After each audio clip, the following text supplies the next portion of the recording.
WCBI News at 6 starts now. Good evening, everyone. A Lowndes County capital murder trial is now in the hands of a jury. Testimony ended this afternoon and the jury began deliberations a little after 5 o'clock. Our Tommy Lopez joins us live from the Lowndes County Courthouse with more.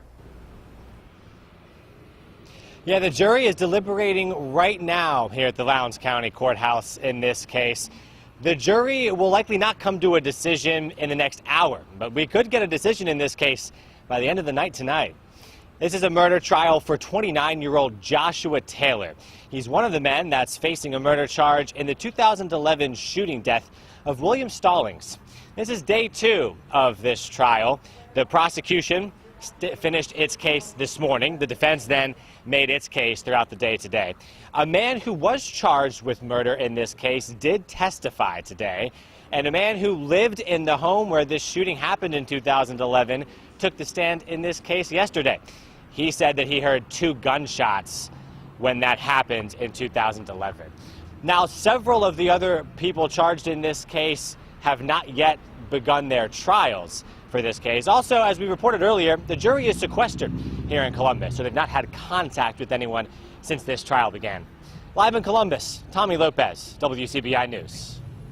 All right, Tommy, thanks so much for that update. A man will spend the rest of his life in prison for a deadly Calhoun County home invasion. Ventrell Bobo pled guilty to first-degree murder today. District Attorney Ben Creekmore says Bobo and another man went inside the home, demanded money, and then shot Kenneth Patterson Jr. The home invasion happened near Pittsboro in December of 2015. Rodriguez Denton was also charged in the crime. Creekmore believes that trial will happen in the near future. A West Point man is indicted on a child pornography charge. 40-year-old Rob Swindle is free on a $50,000 bond. He was arrested by West Point police in October 2016. Prosecutors allege Swindle had images of a child engaging in sexually explicit conduct on his computer. Well, it's the place most parents consider to be a safe haven for their children, but today marks the anniversary of a loss of innocence in the classroom. That's right. Nearly 20 years ago, 2 armed gunmen entered Columbine High School in Colorado and shot their way through the hallways and cafeteria and the library. That event forever changed the way schools approach security. WCBI's Victoria Bailey joins us in the studio now with how tragedies like Columbine are still impacting schools today. Victoria. Joey, Andrea, Pearl High School, Columbine, Sandy Hook. These are stories that remind us of how fragile life can be and how quickly things can go terribly wrong. Those shootings also serve as a harsh teaching tool when it comes to ensuring the safety of our children. 18 years ago, high school students Eric Harris and Dylan Klebold entered their Colorado school with guns and a plan.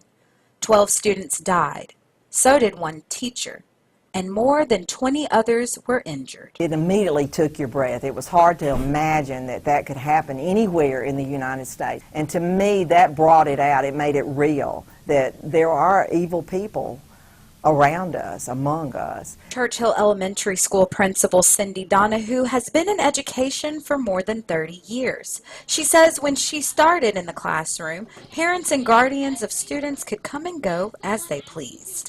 They were allowed up and down the halls, in and out of the classrooms. You didn't check IDs. You let the doors were not locked. Now, to come into our office, you have to be buzzed in. Yes, can I help you? If you don't recognize that person, there's a speaker outside that you can ask, how can I help you? I'm Victoria Bailey with WCBI News, here for Ms. Donahue. Riley Ray is a 2nd grader, and he says he definitely feels safe. I do, because there's always someone that's there to keep you safe, and there's always a way to go, just in case something happens. And because of Columbine, we have buzzers on our doors so doors cannot be propped open and left open. We have key fobs that you have to go in and out with at different places. But to get in our front building, that one door that you came in is the only door that can be entered in our school. Donahue says their students will always be able to talk to someone about any issues that they have. They have a counselor on staff, and if a student has a problem, they work quickly to address it as fast as they can. Joey, Andrea. All right, Victoria, thanks so much. Sad the schools rather have to take those precautions, but it is. Yeah. All right, well, let's turn things over to Chief Meteorologist Keith Gibson. He joins us with your first look at your forecast. Keith? Yeah, all quiet around our region right now. Joey and Andrea, Columbus, mostly sunny. Tupelo, mostly sunny. There's a setting sun right there. It's going to be a great evening. Showers and thunder showers around the region today, but not in our viewing area. So it looks like we're on the home stretch here for a pretty nice evening. Mid-80s still. Right now, 86 in Columbus, 84 in Tupelo. Here's our planner for this evening. We are looking at temperatures falling from the 80s into the 60s by 11 o'clock. Your full forecast in just a few minutes. all right, Keith, thanks a lot. The Public Service Commission is investigating the rates for the City of Boonville gas system customers that are in the county. Northern District Public Service Commissioner Brandon Presley says it appears the city has been moving about $1 million a year from its gas system to the general fund. It's unclear when the investigation will be complete. Primary elections for municipal races are quickly approaching. May 2nd is just around the corner, and candidates are busy on the campaign trail. Tonight, West Point residents can meet the candidates running for city offices there. Our Quentin Smith is at the Political Forum. He joins us now live with more. Quentin? Andrea, I'm here at the Sally K. Winters Park here in West Point. As you can see behind me, it is a big crowd on hand. Now on stage, we have all of the candidates who are seeking office. And now in 2 weeks, their fate will be in the hands of these residents behind me to elect and put them in office. Now during tonight's event, they'll answer several questions from the residents and lay out their plans that they have for the city. Now this event is just getting underway, and we'll continue to remain out here, and we'll have more from this event coming up tonight on WCBI News at 9 and 10, so make sure you check that out. But for now, reporting live in West Point, Quentin Smith, back to you in the studio. All right, Quentin, looks like they've got a good crowd out there. They do. Well, if you have a child in college, you already know this. It is expensive, and this fall, that price tag will be even higher. Today, the State College Board approved additional tuition increases at Mississippi's 8 public universities. WCBI's Jory Talley talks with students and staff at Mississippi State about the boost in costs. She joins us live in the studio with more. Andrea and Joey, the tuition spike will cost students a few $100s a semester. Some college students I spoke with say tuition increases are nothing new, but they still want to get their diploma. It's a story Mississippi's public universities have heard from lawmakers for years. Do more with less. Mississippi State University Communications Chief Officer Sid Salter says that budget trick is now part of the university's DNA. The tuition increase is part of the current budget reality in state government. It affects higher education as it affects every other state agency. While prices may change, Salter says the university's mission remains the same. Any increase in tuition is significant for those students and their families, and we realize that. But the fact of the matter, the current budget realities dictate that in order that we maintain the level of quality in our academic programs, we've got to have the resources to operate. The nearly 7% spike for MSU means students will pay about $8,200 a year. If you go back to 2012, 2013, most of the universities that we compete with regionally and in surrounding states already had tuition higher than Mississippi State's tuition will be next year. Students realize universities are not receiving as much money. However, it doesn't help their financial struggles. It's already high enough, so I feel like I know everything has to be paid and I know everything has to be provided for, but there has to be a limit for that. I know a lot of people are already struggling to pay the money that they do for college, and even though I'm graduating in December, it's still an extra semester, an extra 6 months that I'm having to pay more money, so it will be tough. Many students rely on financial help, but even some state aid money will not be available next year. Now, students are having to find a way to sign in at class and punch a time clock. I already have 3 full-time jobs. I am a full-time student, and I have another year left, and I'll probably have to take on a 4th. Students tell me MSU's Office of Student Financial Aid helps them explain their tuition bills and the best way to handle their individual situations. Andrea?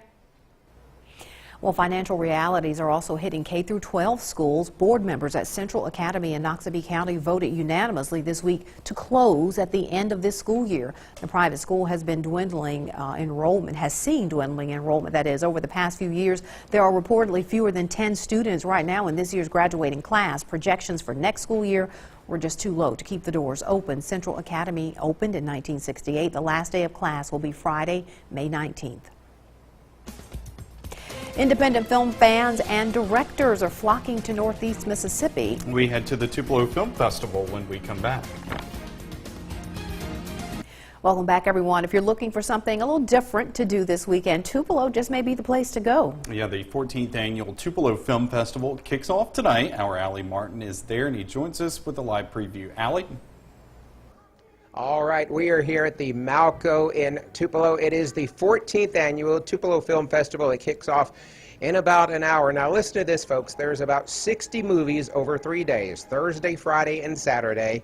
You not only get to see independent movies by folks like this young man here and Glenn Payne. Your movie is called Finality. It's about, what is it, romance and revenge, right? Okay, that sounds good. Glenn Payne down there, everybody knows Mr. Glenn Payne. He does this full time now. So this is, you've got Tinker and what other movie? Pay the Piper. Pay the Piper. Tinker is about an inventor. Pay the Piper is a take on the classic fairy tale, but set in Tupelo.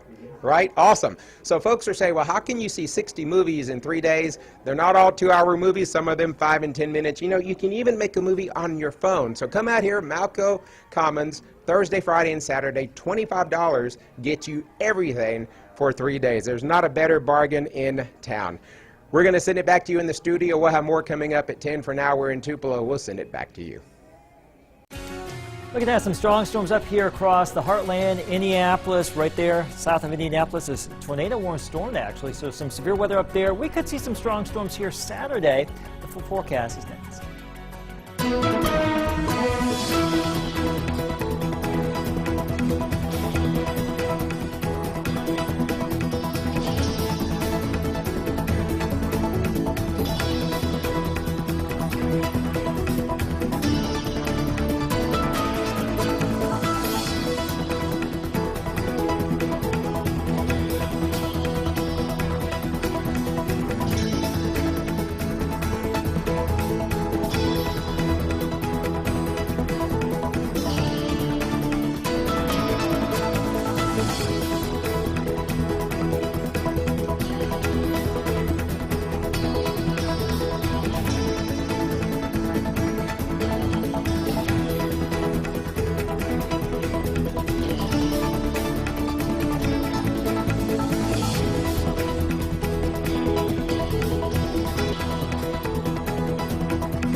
Alert weather forecast with Chief Meteorologist Keith Gibson.